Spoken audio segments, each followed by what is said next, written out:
Alford, and I've been hired to analyze your firm and provide suggestions and recommendations on some internal and external factors that I've seen. I'm here to help you provide value to your stakeholders, investors, and customers. The first thing I want to talk about is by talking about what makes Hilton competitive. Hilton remains competitive in the market because of their strong brand name, diversified portfolio, the large network, and the loyalty program. Under the Hilton umbrella are these 14 subsidiaries which cater to different markets. We have different segments such as the luxury segment, the middle market segment, as well as the extended stay and full service and timeshare segments. A threat to these competitive advantages are different hotel accommodations such as Airbnb. Airbnb is a relatively new, it is valued at over $30 billion with over 1 million rooms. So Airbnb has lower startup costs since they don't actually have to pay for the inventory, they're just marketing already available rooms. They are exempt from the municipal tax and tourism, and this gives them their competitive advantage. It is a very big threat to the Hilton Corporation. Third-party groups such as Expedia, Priceline, and Travelocity, these third parties reduce the ADR, the average daily rate, and it hurts the forecasting and bottom line for Hilton. It also hurts the loyalty program because whenever a non-member can go on a website like Expedia and pay $109 for a room that a Hilton Honors member would be paying $139 for, it just hurts morale and it makes them feel like they're not getting the best price, which without the customer loyalty, it would end up hurting the reputation and eventually the strong brand name, and that is one of the competitive advantages. Another threat to the competitive advantage is the economic factors. So since Hilton has such a diversified portfolio, this is good for investors. However, it does not shield against economic changes in other countries. The next thing I want to talk about are the financial ratios and competition. As you can see here, this is Hilton's financial ratios. We have the net profit margin. It has actually grown exponentially from 4.7% to 13.7% in 2017, while its competitor Hyatt went from 4.6 to 5.3. This could be attributed to the decline in the corporate tax rate. They went from 39% to 29%.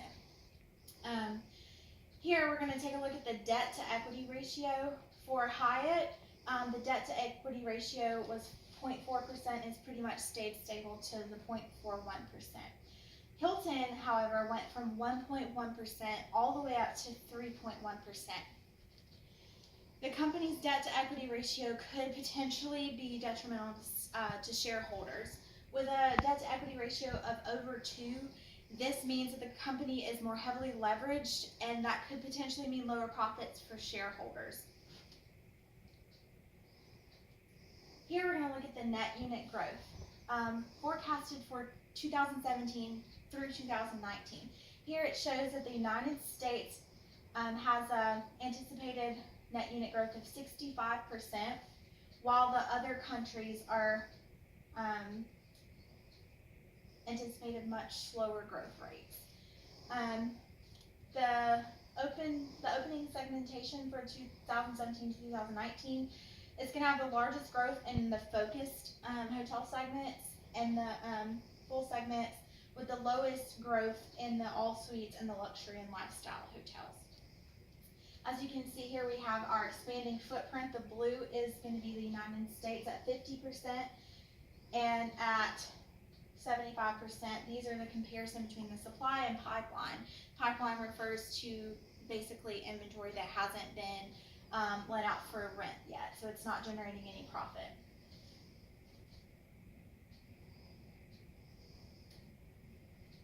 Next thing we're going to talk about is the global diversification. Global diversification does promote benefits for Hilton. It reduces the risk since the investments are spread out. It also promotes FDI, foreign direct investment, and can benefit foreign economies and actually save Hilton money in labor since there are different laws and minimum wages. There is the market penetration. So currently there are so many Hilton brands that are within a certain mile radius, and they're basically pulling from the same revenue stream. So this market penetration for new countries is going to allow more revenue that's not saturated already, where they're not going to be borrowing from each other. It also increases the global footprint. So with this, it also promotes more loyalty from current customers, because this gives them more places to travel. It gives them more opportunities and choices. Here we're going to talk about Hilton's room share by brand. As you can see, we have the Hilton at 27.3%, DoubleTree at 15%, the Hilton Garden Inn at 13.2%, and the Hampton at 28.7%. The remaining brands account for less than 10% of Hilton's rooms. So the problem here is that Hilton has so many different brands that it could eventually end up in brand cannibalism. So the new products command far lower margins than those established, and it means that the time and effort expended to launch a new cannibal can actually erode the value across the portfolio.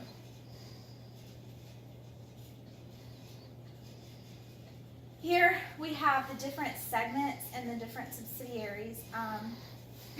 So Hilton has luxury hotels, full service, focused, and timeshares. So basically, they are trying to market to every customer's needs. And what they've done is, if you want to stay at a luxury hotel, you have the Waldorf. If you want to stay at a full service, you can go to DoubleTree. If you want to stay at a middle range convenience-oriented hotel, you have the Hampton Inn. You want to stay at an all suites, you go to Homewood. You want to stay at a modern suites, you can stay at Home 2. It's also pet friendly. So they're marketing to different age groups and different market needs. This can be good, but it also can promote that brand cannibalism. And the next thing we're going to talk about is management issues that I've seen. So some issues that came up during my analysis were the lack of diversity that I've seen in upper management. Now, Hilton does have programs that promote diversity, veterans. They have a program for minorities. But overall, in the upper management executive level, there is just not very much presence of minorities. They're underrepresented in pretty much all of upper management. So I would definitely recommend that there be implemented a management training program that is specifically for minorities, and especially in other countries. So if we're going to go into another country and build a hotel there, we need to also build the people. So because they have the mindset of that country, they're going to know how to reach their own. And so it's very important for us to grow that in order to grow our own brand. The employee development programs, this can benefit from representation, and it can reduce groupthink and create competitive advantages in other countries. It also promotes innovation, and it creates a local response, as well as higher profits. Studies have shown that companies that are more diverse actually can generate higher profits. There are also technology opportunities. So Hilton has been really great in this area. They have this app called Hilton Honors. They do e-check-in. They let you completely bypass the front desk, use your phone as the door key. But in the future, to remain competitive, I think that Hilton is going to really need to embrace things such as smart rooms. The future of America is going to have a lot of intertwined things such as IoT, which is Internet of Things, and blockchain capabilities.